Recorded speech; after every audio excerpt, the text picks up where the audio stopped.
Assalamualaikum warahmatullahi wabarakatuh. Halo semuanya, perkenalkan kami dari Fakultas Tarbiyah dan Ilmu Keguruan Prodi Ilmu Pengetahuan Sosial dan kami dari tim Kontra. Perkenalkan, nama saya Melinda Yulia Putri dan rekan saya Dandi, Dan saya Muhammad Aditya Budi Prayoga. Pernahkah kalian mendengar berita tentang KIPK? Hari ini kita akan membahas mosi penting. Penerimaan mahasiswa berbasis kuota affirmative action adalah metode yang efektif dan adil untuk meningkatkan akses pendidikan bagi kelompok marginal. Affirmative action atau kuota bertujuan baik, memberi kesempatan lebih banyak untuk yang kurang mampu. Tapi, apakah tujuannya selalu tercapai?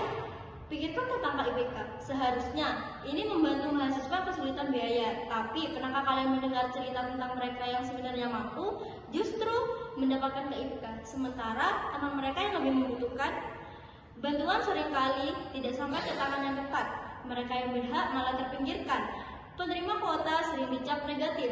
Kami akan membuktikan bahwa ada yang lebih adil dan efektif untuk memastikan semua anak bangsa punya kesempatan yang sama untuk kuliah.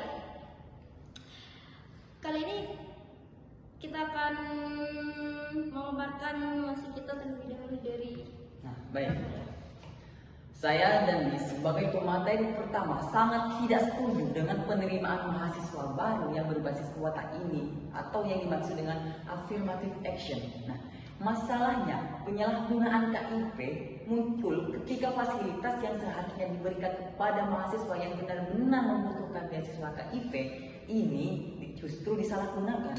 Nah, mahasiswa dari keluarga kurang mampu bisa kehilangan haknya karena kuota diambil oleh mereka yang sebenarnya mampu secara ekonomi, tetapi mereka pribadi telah memanipulasi data mereka.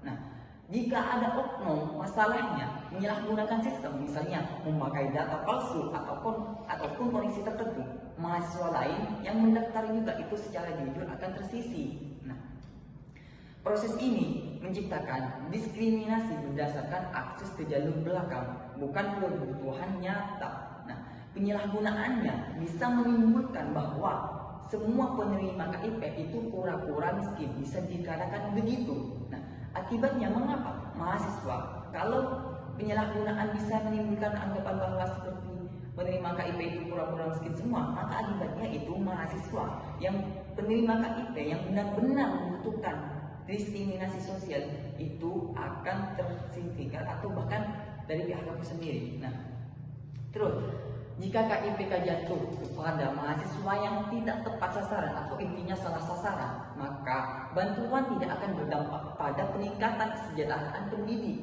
Nah, pendidikan maksudnya justru makin memperlebar kesenjangan karena yang miskin itu akan tetap miskin, sedangkan untuk yang kaya itu akan diuntungkan. Nah, adanya penyalahgunaan memperlihatkan lemahnya sistem verifikasi pemerintah atau kampus. Akibatnya nanti jika kelompok rentan, misalnya di daerah terpencil, keluarga dengan keterbatasan akses internet, atau yang tidak pantas atau tidak pandai mengurus administrasi, maka itu akan terpinggirkan. Begitu. Nah, sebagai tim kontra kami ada berargumen bahwa bisa berargumen meskipun kuota penerimaan mahasiswa atau yang dimaksud dengan affirmative action, nah ini bertujuan untuk mengintegrasi atau meningkatkan akses bagi kelompok marginal. Kebijakan ini dapat menimbulkan ketidakadilan dengan memberikan keuntungan berdasarkan latar belakang kelompok. Nah, bukan hanya itu, meritokrasi dapat menimbulkan kemampuan individu yang berpotensi menurunkan kualitas pendidikan secara keseluruhan dan menciptakan stigma negatif pada penerima manfaat. Nah, selain itu ada argumen kami ini affirmative action mungkin tidak efektif dalam jangka panjang. Karena apa? Karena gagal mengatasi akar-akar masalahnya. Ketidaksetaraan dan ataupun dapat mengurangi motivasi bagi kelompok non formal, baik itu untuk bersaing ataupun yang lain. Nah, serta justru kami memperkuat identitas kelompok pada mendorong integrasi tersebut. Mungkin bisa disampaikan oleh pemateri selanjutnya. Lalu yang ketiga yaitu adalah diskriminasi oleh siswa atau siswa lain. Maksud dari argumen tersebut adalah terkadang orang yang mendapatkan KIPK itu cenderung dijauhi atau bahkan dipikirkan oleh orang-orang yang mampu. Itu disebabkan mereka menganggap orang yang menerima KIPK itu memaksa untuk kuliah maupun sekolah. Disebabkan mereka tidak memiliki biaya, tapi mereka memaksa untuk sekolah. Dan yang keempat yaitu adalah penyalahgunaan KIPK kuliah adalah tindakan tidak bertanggung jawab oleh penerima atau oknum yang memanfaatkan dana beasiswa untuk kepentingan pribadi, seperti untuk gaya hidup, kredit atau memenuhi gaya hidup yang mewah. Padahal tujuan program ini adalah untuk membantu mahasiswa prestasi yang kurang mampu secara ekonomi, tetapi mereka menyalahgunakannya. Bahkan sekarang banyak berita yang mengungkapkan bahwa KIPK disalahgunakan atau digunakan oleh orang-orang yang perekonomiannya di bagian atas. Berita tersebut saya ambil dari ID News, Net, dan juga Kompas. Tim Pro mungkin melihat affirmative action sebagai satu-satunya solusi.